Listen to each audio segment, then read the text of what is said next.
A few months ago, I went outside to check the mail. I have one of those very old, really old mailboxes that's right outside my house. I decided to look through it, and it was filled with nothing more than bills, flyers, and various magazines from all sorts that I've subscribed to. As I was digging through it, I noticed something else at the bottom of the mailbox. It was a videotape. Now, sometimes I tend to find things in the mailbox like bugs, garbage, and various other things like that. Hell, a few years back, we had found a squirrel who made a nest in there. But the question was, why was there a videotape there? I picked it out of it and had a look at it. I mean, it looked like a normal videotape. I decided to inspect a little bit more, and I looked at the side. There was a shiny sticker of a bullet butterfly on it. I peeked in for the mailbox to hope to find some sort of explanation for the videotape, but I couldn't find anything else. I walked inside and set up my VCR, which had been collecting dust by then.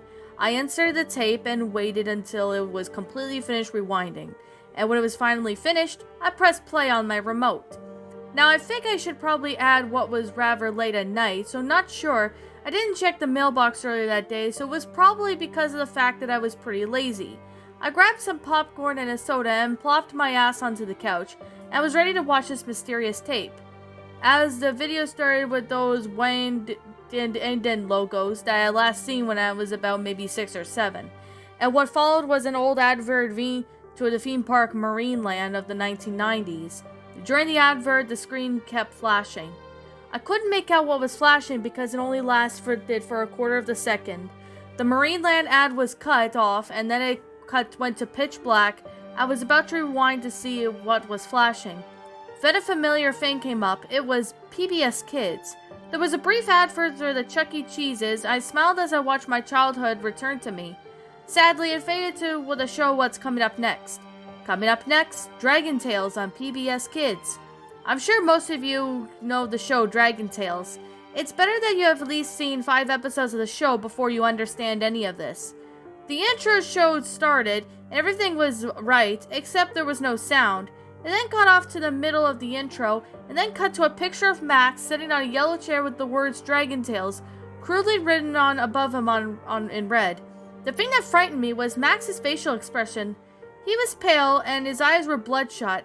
He sat there as if he was trying to smile, but he needed to cry, almost like the expression of a man about to take his own life. The episode started. It showed the outside view of Max and Emmy's house as it always does. The sky was dark red and the sun was orange-like color. Max walked in holding his elbow. "Ow!" he exclaimed. "I bumped my elbow on the table." Emmy stood at him. She had a frown to her face.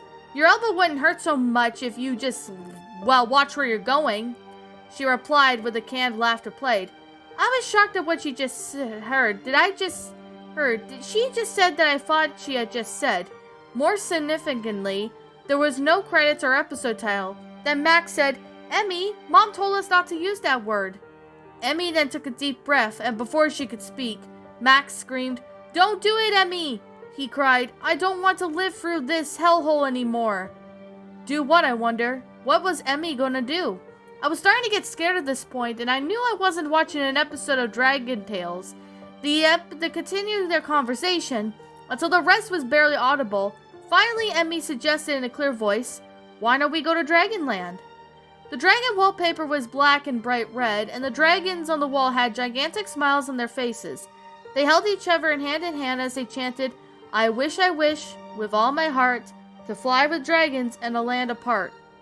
After they arrived in Dragonland, they looked for their friends. They found Ord sitting behind a rock with a portable radio beside him. Max then approached him.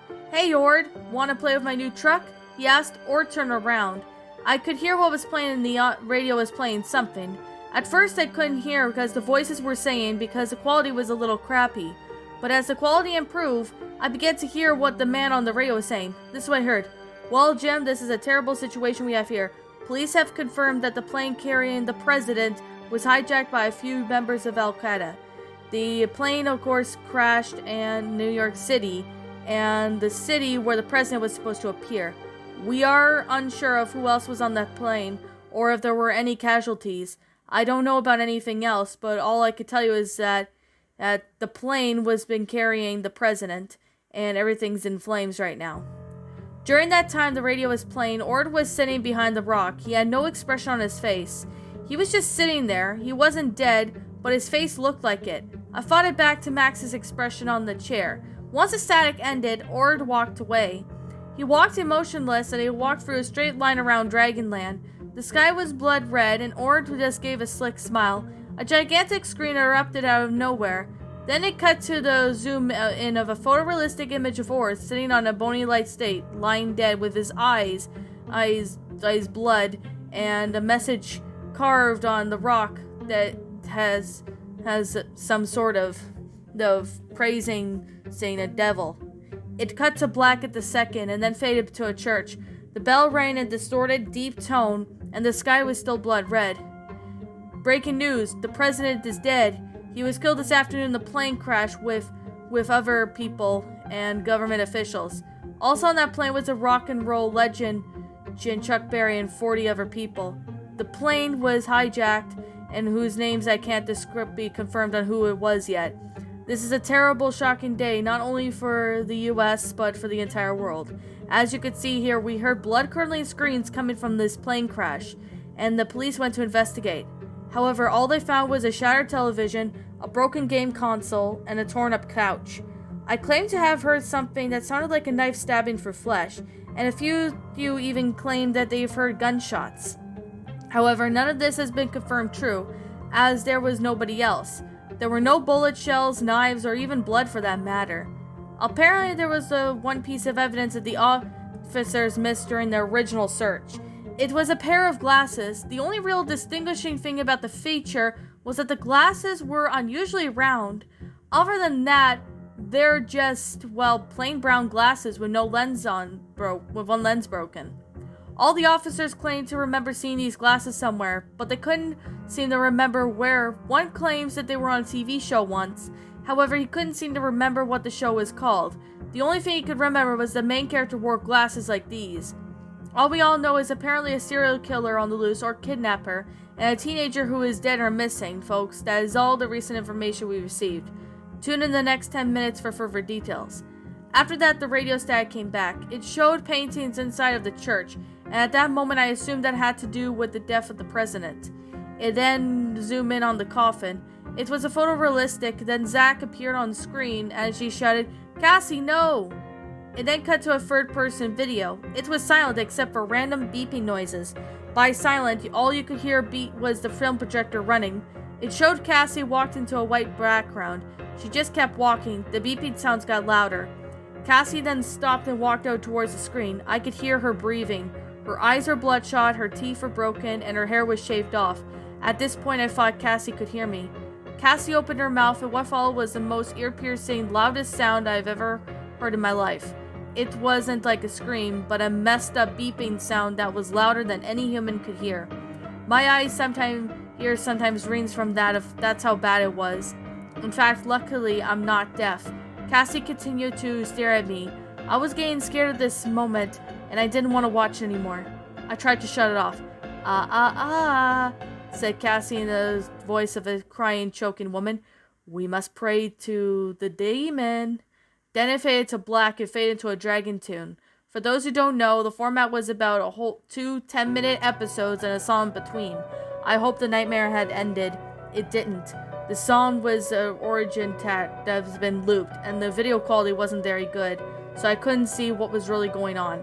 From what I could make out, there were about 500 dragons in a gigantic circle chanting "Cassie, Cassie, Cassie" over and over again for about a minute. Cassie then smiles and then jumps into the middle, and then the video quality suddenly improved. It showed Cassie in pain, and she looked at me, proclaimed, "You did this to me," before she was fallen, collapsed, and her entire body was turning and decaying. It actually showed it.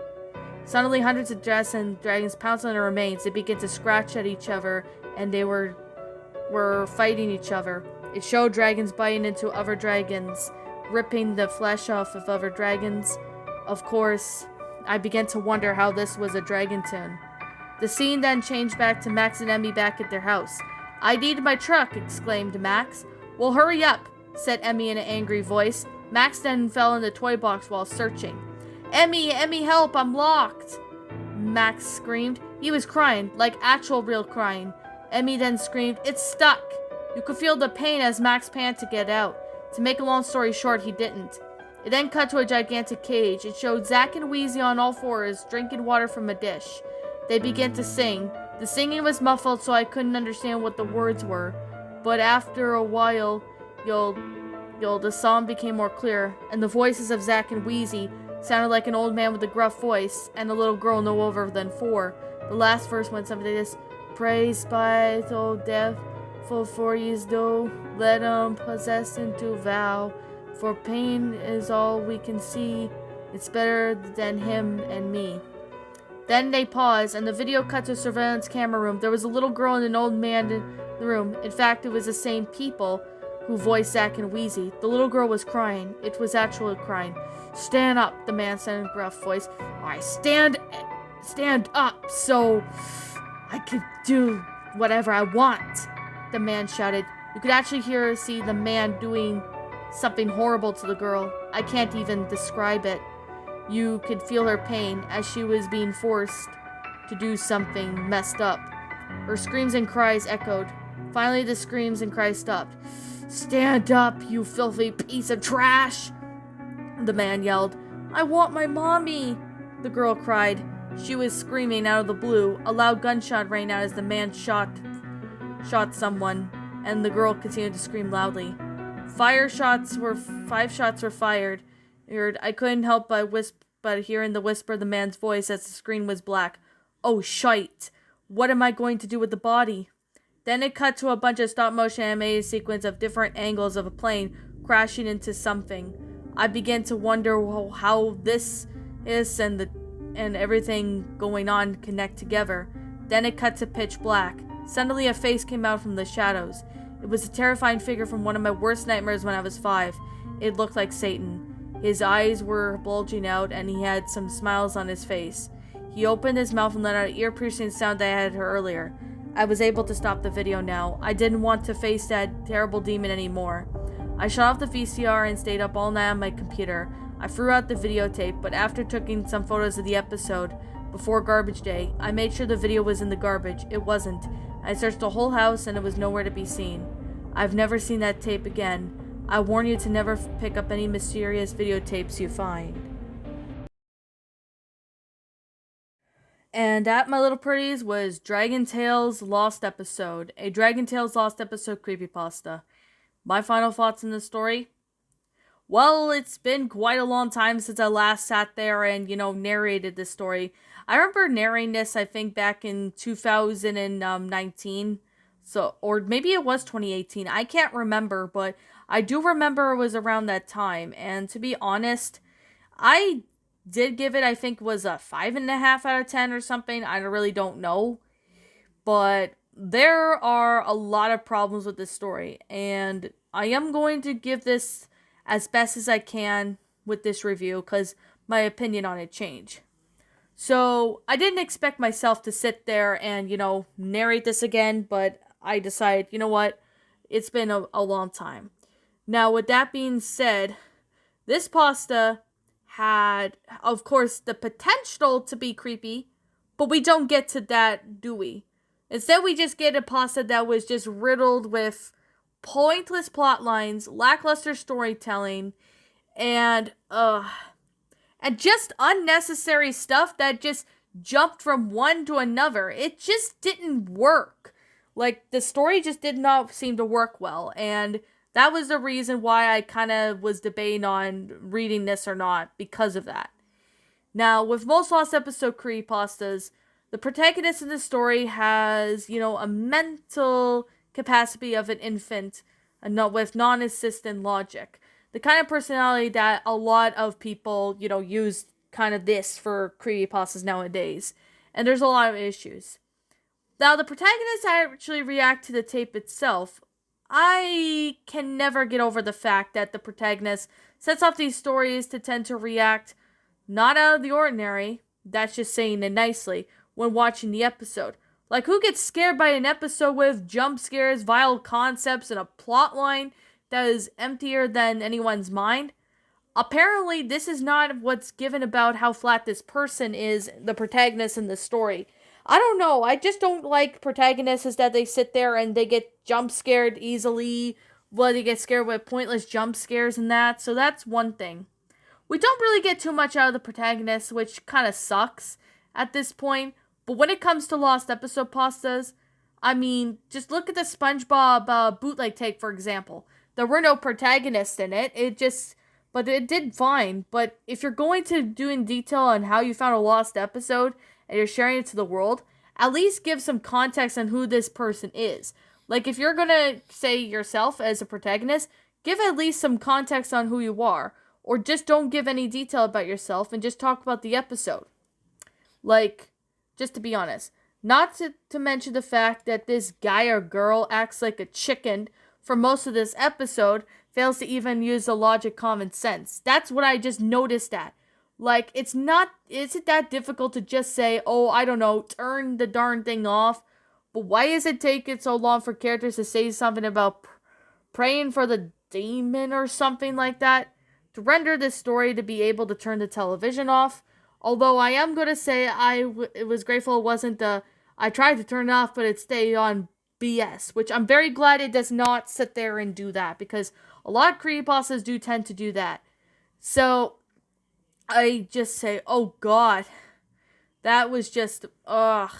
And of course, we're having this, we have at the end seeing that the protagonist ends up destroying the tape by smashing it with their toy or something before throwing it out. Again, why? Why can't they just lock the thing into, like, something and then, or destroying the tape won't do anything, but just act as a cheap ending. Like, if you claim that you took some screenshots, yeah, but I know there might be one, but still, then better go out of your way and provided them on the site. But other than that, I just don't really know what to say about this protagonist. Now, I'm just saying this right now that I don't really have a script. I just noticed that and I'm reading what happened and I'm noticing all that when I reread the story. There is a lot of too many overused tropes, which is absolute trash. Which by now is, given how I don't really like going through every trope in the story, I'll just point at the major highlights of the tropes that were overused, because basically there are overused tropes in this that just didn't really make a whole lot of sense and they were just unnecessary. The completely unnecessary in the story is just a lot more stupider than more pastas, like saying praying to the demon or devils, or like, that's just pathetic, and that just doesn't invite any elements to the story. Like, it's not like it would have been scary without it anyway. It's just not necessary to add that. And, using demons is kind of like a cliche in a story, to be honest. Like, this has actually been one of the biggest problems in when it comes to Lost Episode pastas, which is why I really don't read too many crap pastas very much anymore. Another trope that was used too much, which is a tape showing off without any explanation, context, or reason. If you're gonna, put a random tape or DVD that shows up in your doorway or a mailbox, at least there you explain the very reason at the end of how it got there, or either at the beginning of the story or at the end. And don't give that unreleased tape excuse, because I would come up with a valid explanation to include it, so that way the audience will at least have a better know how it was there to be. But I want to kind of add this, but I want to throw some explanation about what happened. Now, just to be honest, I'm not going to include certain parts of the story due to the fact that they were only included for the reduce of the shock of the reader and nothing more. Do I find this insulting? On a writer level, yes. Moral level, no. I'm just saying that, I know it's a fictional story. While I will admit that it dealt with the subject matter poorly, there's no reason for going up in arms on this. Like, look, I understand, it kind of, was unnecessary while subject matters in the story. It just didn't make any sense. But not only that, they were not really necessary to add into it. I will admit, and I am going to be honest, when I read it, the grammar was not too bad, but there were parts of the story that really need to be separated with commas instead of constant amounts of, periods almost all the time. Like, you could look at the pasta and you'll see it. Like, I kind of saw it when I first narrated this. I had, like, problems reading the story. And, this story kind of, gives me an idea on, what to not do when it comes to grammar. Now, I'm going to sit there and say, and this is just going to be me wrapping up the review because I already explained it. This pasta was garbage. The interesting concept, I'm not going to lie, but it's just terrible. The demons were unnecessary. The shocking content was just not really, necessary to be added into it, and they just don't provide it with a pretty good plot line. The protagonist, just in every shape or form, lacked any kind of reasoning. But most importantly, there wasn't really anything good about this story to even begin with. So, yeah. That's just, I'm gonna say. Like, I just feel that, this story does need a rewrite. That's how I would put it if the author wanted to improve him or herself. So, I guess I'm gonna wrap up the review. There's nothing really much to say.